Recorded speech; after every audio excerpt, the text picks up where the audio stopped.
vamos dar continuidade à nossa série de mensagens no livro de Esdras. Hoje nós vamos falar sobre o capítulo 5, do verso 1 até o verso 5. Esdras, capítulo 5, do verso 1 ao verso 5.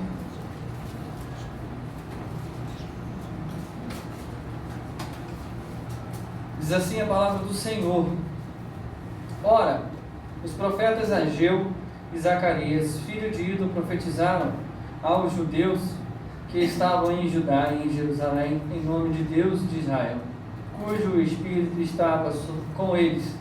Então se dispuseram Zorobabel, filho de Saltiel, e Jesua, filho de Josadaque, e começaram a edificar a casa de Deus, a qual está em Jerusalém, e com eles os referidos profetas de Deus que os ajudavam. Nesse tempo veio a eles Tatenai, governador da Quem-Eufrates, e Setar-Bozenai, e seus companheiros, e assim lhes perguntaram: quem vos deu ordem para reedificar esta casa e restaurar esse muro? Perguntaram-lhe mais: e quais são os nomes dos homens que constroem este edifício?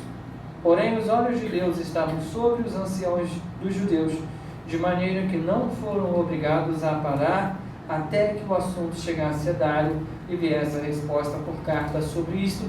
Palavra do Senhor. Mais uma vez vamos falar com Deus. Pai, nós te pedimos a iluminação do Senhor, que eu venha diminuir, que o Senhor cresça, que a sua palavra seja estabelecida e que nós possamos entender. Que tu possas falar a cada coração aqui nesta noite, em nome de Jesus. Esse é o pedido que nós fazemos. Amém e amém. Eu quase falei nessa manhã. Irmãos, a gente vai dar continuidade. Vocês devem lembrar aí o cenário que está acontecendo. Esdras então está com a missão de voltar e trabalhar e desenvolver a reconstrução de toda a cidade, não somente do templo, mas de todas as construções, o muro. Vocês devem lembrar aí que o povo havia sido levado cativo para a Babilônia, ficaram 70 anos lá no cativeiro, e então voltaram e estavam construindo então o templo do Senhor, já haviam lançado os alicerces. E na nossa última mensagem, no capítulo 4, do verso 1 até o verso 5, nós vimos então que uma oposição se levantou. Uma galera se levantou e foi lá e falou com o rei persa, com Dário, que olha, o pessoal está construindo lá, eles vão parar de pagar imposto, isso vai ser prejuízo ao senhor rei, e o senhor não vai ter condições de pagar a gente que está lá tomando conta do que é seu, e vai ser vergonhoso, porque era vergonhoso para um homem, um rei, não conseguir arcar com os seus compromissos. Até hoje ainda é difícil para um homem, e no geral, a gente deixar de cumprir com o nosso compromisso pagando alguma dívida. Então isso mais honroso ainda era para um rei. Então, mediante a isso, Dário então vai mandar parar a obra parou. E nós estamos então diante de um texto que vai dar continuidade à história. A obra estava parada, o rei Dário havia rompido ali, mandado parar a obra, e já estavam então 16 anos nesse período, de quando parou a obra até o texto que nós estamos no capítulo 5. Se passaram 16 anos e a obra estava parada. E Deus então chama esse povo a seguir em frente. Nós vamos ver então nesse texto, um texto rico, e que nós vamos adentrar pelo livro de alguns profetas para conseguir entender que profecia e o que estava acontecendo com esse povo e como o Senhor então trata com esse povo. Verso 1 diz assim: Ora, os profetas Ageu e Zacarias, filho de Ido, profetizaram aos judeus que estavam em Judá, em Jerusalém, em nome de Deus de Israel, cujo espírito estava com eles. Nós precisamos de entender algumas coisas, que o profeta no Antigo Testamento, ele tinha a missão de trazer o povo ao arrependimento. Ele tinha a missão de ser o oráculo, a voz de Deus, ou seja, aquilo que o profeta falava era a palavra de Deus revelada. Ou seja, quando o profeta abria a boca, era Deus falando diretamente com o seu povo. Então existia palavras que vinham do Senhor para trazer juízo, existia palavra que vinha do Senhor para poder trazer o povo ao arrependimento, existia palavra que vinha do Senhor para poder dizer o futuro de uma nação, de um povo e de um reinado. Nós percebemos isso no desenvolvimento do Antigo Testamento. Deus profetizou o cativeiro. Deus profetizou depois a queda de Nabucodonosor por ter levado o povo cativo. Tudo o que estava acontecendo, Deus profetizou. A profecia do Senhor havia sido feita por Jeremias de que o povo passaria 70 anos no cativeiro e agora o povo estaria reconstruindo. E exatamente isso tudo estava acontecendo. E agora vem de novo. Mesmo esse povo terem passado pelo cativeiro, terem se afastado da vontade do Senhor, terem deixado de adorar o Senhor, Deus ainda era com eles, e vem então a palavra do Senhor por intermédio de 2 profetas a esse povo, para trazer então coragem e ânimo ao povo, para o povo seguir em frente. Ageu é o primeiro profeta que vai profetizar para esse povo. Eu gostaria que você abrisse a sua Bíblia em Ageu capítulo 1. E é interessante que parece que os livros proféticos começam a ficar claros. Ageu capítulo 1. Parece que começa a ficar claro, não sei para você, mas fica muito claro para mim o entendimento de cada profeta trabalhou em cada tempo, em cada cenário. É como se a gente estivesse agora dentro do cenário ali da reconstrução, a obra parada. Então agora a gente consegue entender que o livro que está lá no final, os 2 profetas, Ageu e Zacarias, foram profetas que profetizaram nesse tempo, ou seja, na época da reconstrução do templo de Jerusalém. E diz assim, Ageu, capítulo 1, no 2º ano de rei Dário. Lembra que quem é que mandou parar a obra? Rei Dário. Então, 2º ano de rei Dário, no 6º mês, no 1º dia do mês, veio a palavra do Senhor por intermédio do profeta Ageu a Zorobabel, filho de Sealtiel, governador de Judá, e a Josué, filho de Josadaque, o sumo sacerdote, dizendo: assim fala o Senhor dos exércitos, este povo diz, não veio ainda o tempo em que a casa do Senhor deve ser edificada. Veio, pois, a palavra do Senhor por intermédio do profeta Ageu, dizendo: acaso é tempo de habitardes vós em casas apaneiladas, enquanto esta casa permanece em ruínas? Ora, pois assim diz o Senhor dos exércitos, considerai o vosso passado, tendes semeado muito e recolhido pouco, comeis, mas não chega a fartai-vos, bebeis, mas não dá para saciar-vos, vestir-vos, mas ninguém se aquece, e o que recebe o salário, recebe para pô-lo no saquetel furado. Não tem rodeio não, Deus é direto com a galera. Fala assim, vocês têm que, palavra de parafraseando o que o profeta disse, toma vergonha na cara, para de ficar olhando somente para o seu umbigo e parar de construir as coisas suas, considera os passados de vocês porque são podres, e se empenha a construir a minha casa. Exatamente isso que o profeta está dizendo para esse povo, porque o povo parou, então parou a obra, acabou o dinheiro da construção, o povo diz o seguinte: então não é o tempo de construir e terminar o templo agora. Por quê? Porque Deus então nos deu um tempo para poder construir as nossas casas. E o que eles começaram a fazer? Construir as casas apaneiradas, ou seja, era casa rica, era casas suntuosas. Então eles começam a dedicar o tempo dele e todo o esforço para construir as suas casas. Ou seja, as suas moradias, o seu conforto estava sendo então cuidado e trabalhado e desenvolvido. Porém, as coisas do Senhor haviam sido deixadas de lado. Então vem a palavra do Senhor dizendo o seguinte: olha, tudo que vocês estão fazendo não vão servir de nada. Porque vocês comem, mas não conseguem se fartar. Ou seja, tudo aquilo que você está tentando montar de prazer para vocês não vão levar vocês em lado nenhum. Por quê? Porque a minha casa foi deixada de lado. Ou seja, aquilo que é prioridade, vocês deixaram de lado. Então tudo que vocês ganham, tudo que vocês projetam não serve de nada. E tudo que vocês ganharem é como se você botasse num bolso furado. Você coloca e ele sai e vai embora e você perde. Ou seja, vocês estão trabalhando de forma errada. É isso que o profeta fala para esse povo, para trazer o povo então ao arrependimento.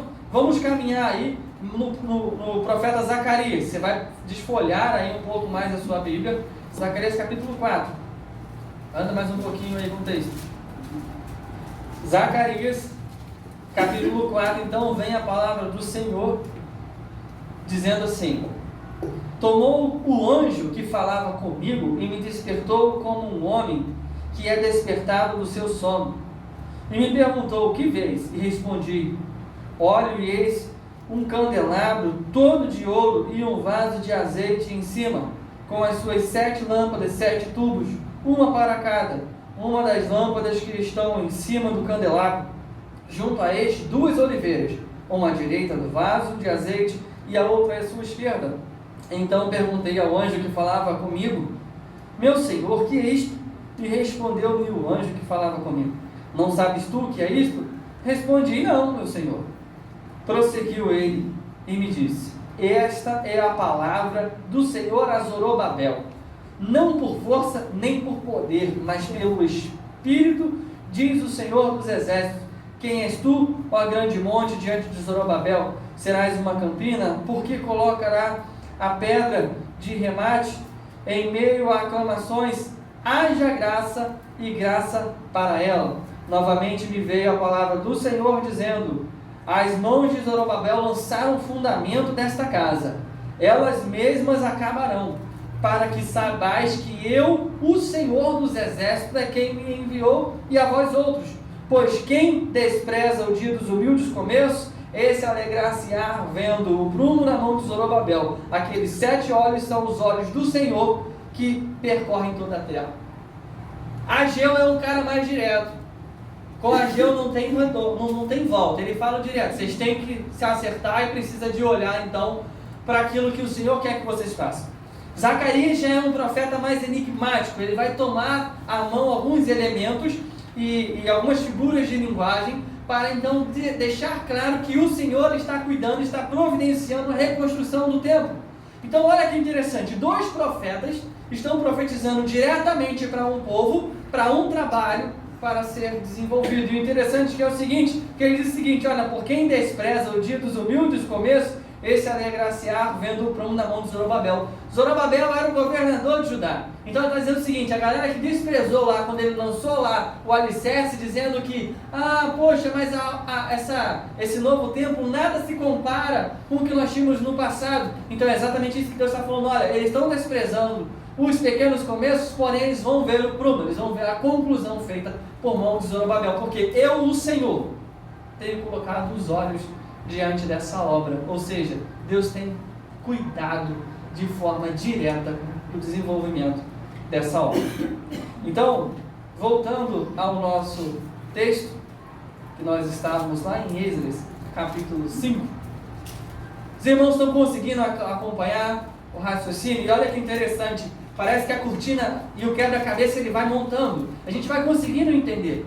Tenho certeza que daqui para frente você não vai mais ler nem Ageu, nem Zacarias sem essa mentalidade seguinte: eles estavam trabalhando num contexto, e o contexto dele era o seguinte: a reconstrução, a restauração do povo de Israel em Jerusalém. Êxodo capítulo 5, verso 2, então, nós vamos ter então a continuidade. Então, depois que veio a palavra do Senhor, os 2 profetas profetizaram acerca do ânimo, de Deus mandando eles prosseguirem. Verso 2 aí vai dizer: então se dispuseram Zorobabel, filho de Sealtiel, e Jesua, filho de Josadac, e começaram a edificar a casa de Deus, a qual está em Jerusalém, e com eles os referidos profetas de Deus que os ajudavam. Esse é o verso 2 do capítulo 5. Olha que interessante. Eles perguntaram, eles questionaram, eles pensaram, a palavra de Deus veio. E o que eles fizeram? A obra voltou de imediato. Eles começaram a trabalhar. Para eles não se importavam se alguém tinha mandado parar, se tinha um decreto de Dário mandando parar. O que importava para eles naquele momento era o seguinte: a palavra do Senhor mandou com que eles voltassem de imediatamente para aquilo que estavam fazendo. Era necessário eles retomarem o trabalho. E o interessante é o seguinte: eles voltaram sozinhos para o trabalho. Os profetas que profetizaram estavam lá com a mão na massa com eles.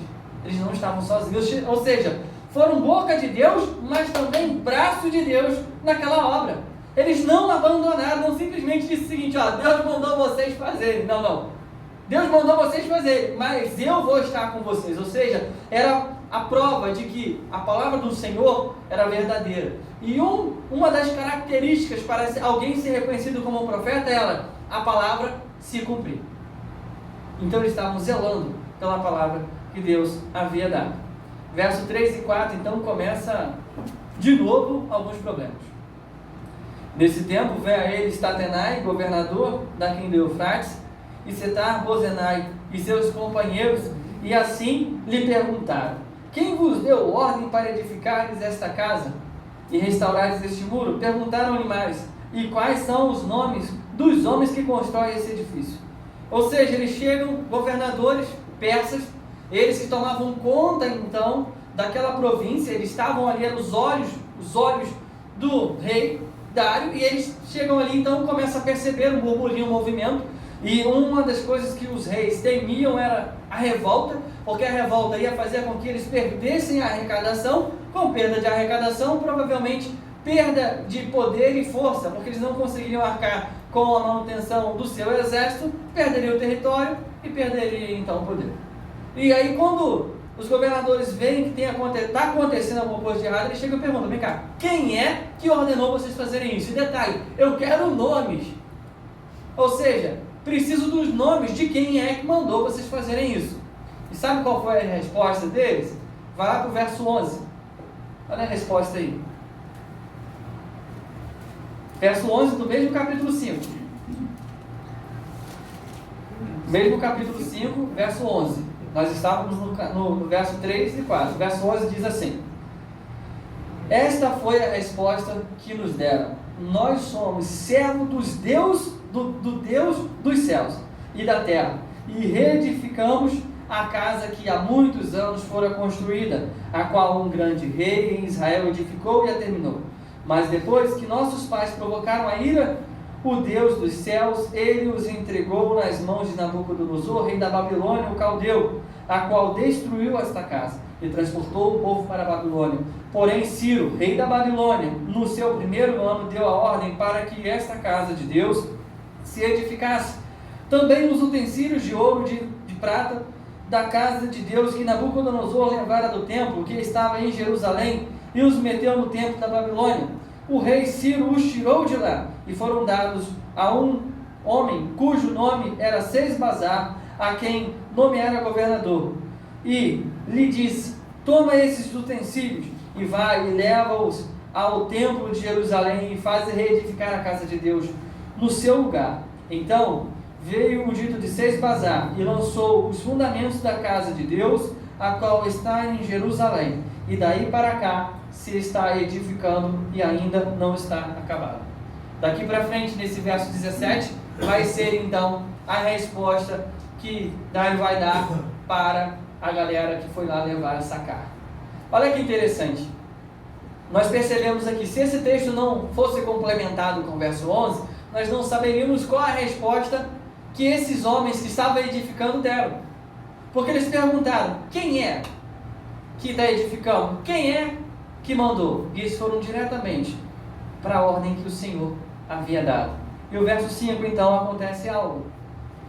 Porém, os olhos de Deus estavam sobre os anciões dos judeus, de maneira que não foram obrigados a parar, até que o assunto chegasse a Dário e viesse a resposta por carta sobre isso. Os olhos de quem estavam? Os olhos de Deus.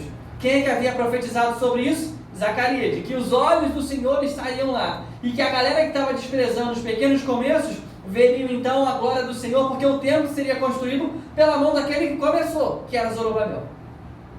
Irmãos, é maravilhoso ver como que Deus ele faz as coisas. E o interessante, a resposta que esses homens de Deus dão, não é de si, mas era exatamente aquilo que o Senhor havia dado. E o que aconteceu? Os olhos do Senhor continuou sobre eles, e eles conseguiram desenvolver aquilo que Deus havia mandado. E diante desse texto, diante desse tema que é Deus nos chama a seguir em frente, nós temos alguns aprendizados. Eu já estou terminando. Primeiro aprendizado: Deus nos chama a seguir em frente com foco na promessa dele. Quer seguir em frente? Muitas das vezes a gente recebe uma chamada de Deus, recebe uma ordem do Senhor, e aí a gente começa no meio do caminho colocar dificuldade, porque as coisas ficam difíceis.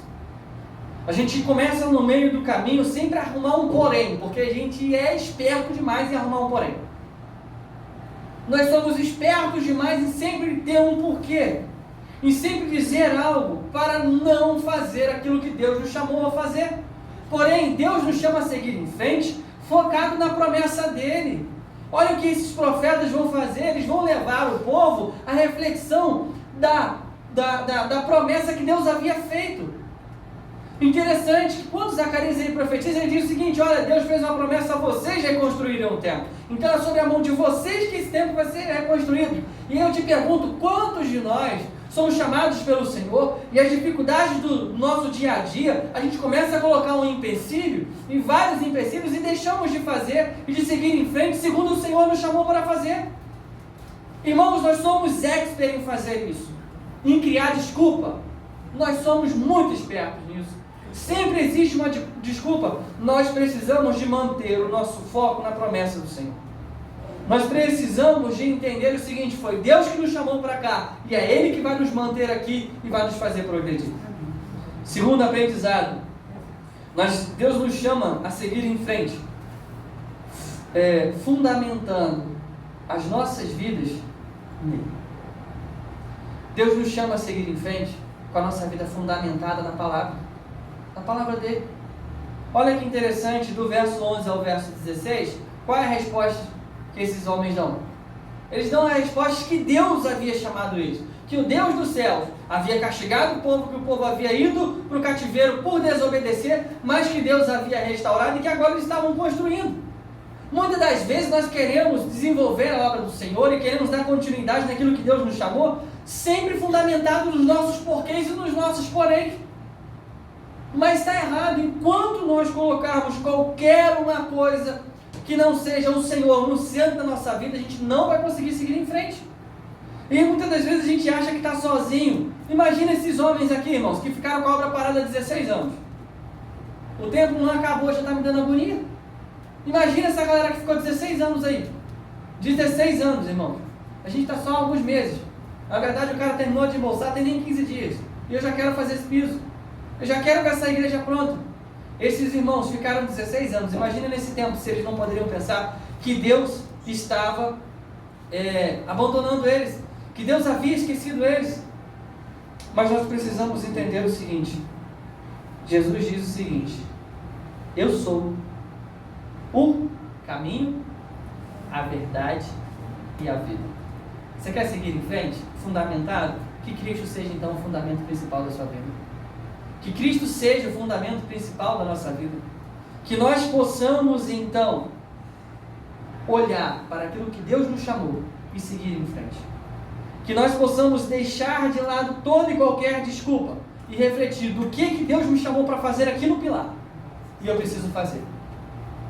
Há algum tempo, Deus tem me incomodado para a gente pensar nisso. Será que Deus te chamou só para ser mais um aqui dentro? Certamente não. Deus te chamou para algo grandioso e você já desenvolveu, mas por algum momento você parou.